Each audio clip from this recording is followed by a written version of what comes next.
life is happening for you. It's not happening to you.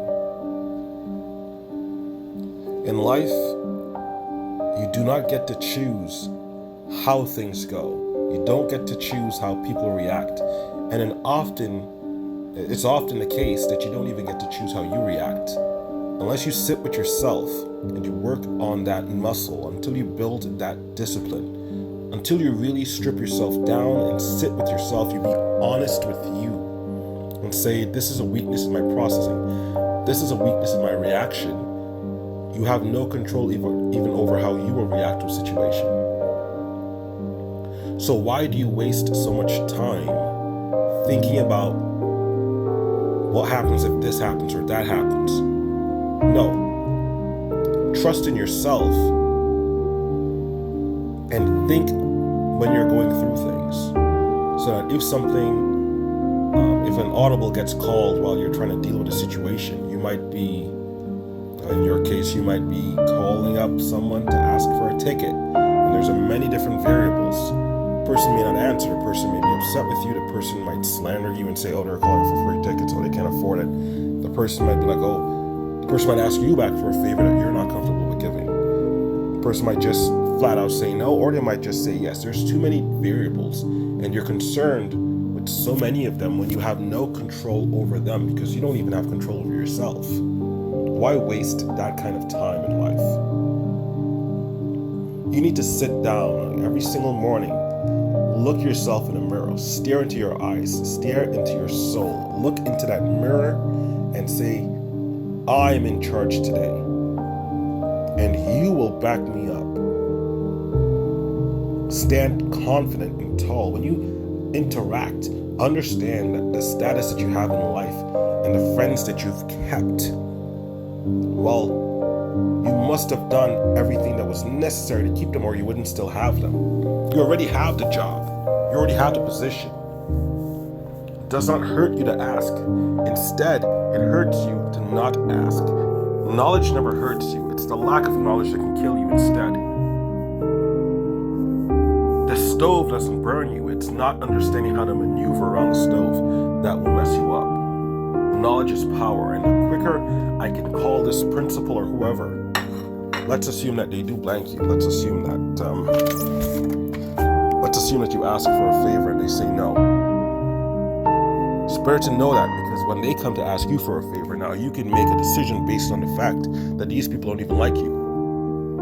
Or you can make a decision based on the fact that, you don't like me, but I'm bigger than you. I'll give it to you anyway because I can. Knowledge is power. Assumption, however, is anti-power. Assumption is only useful for preparation. When you assume to prepare yourself for worst case scenarios, you've fortified your system. So that when you walk into it headstrong, head first, you can deal with whatever outcome comes. Outside of that, though, speculation is just killing time and making you weaker. It does not build you up if you don't make it build you up. It spins and confuses you. It muddies the lines that make you make decisions. And that's no good.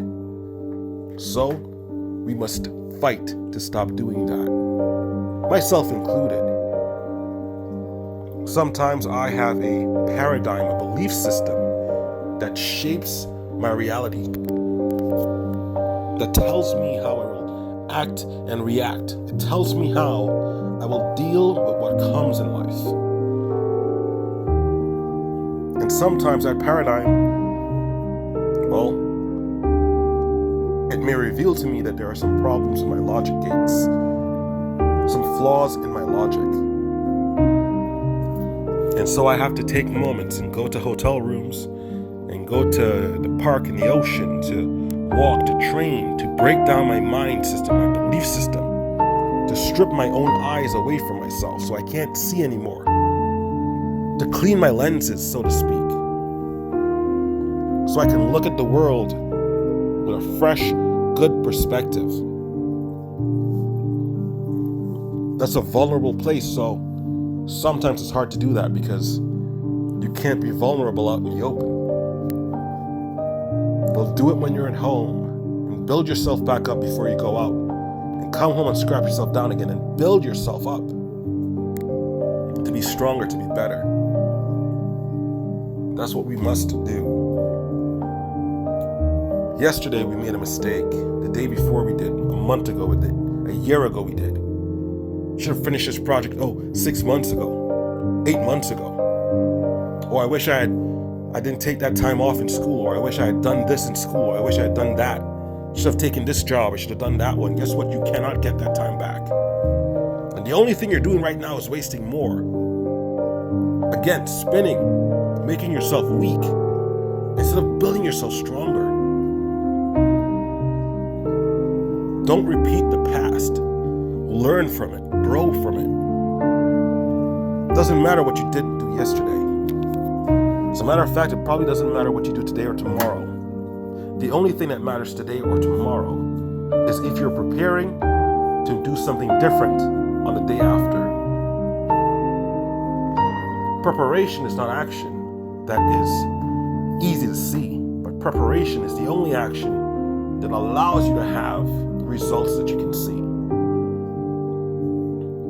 If you don't prepare to succeed, you are automatically preparing to fail. You're prepared for the possibility, at least, that you will fail. That's not what we want. No, we want success for ourselves. Can we get it?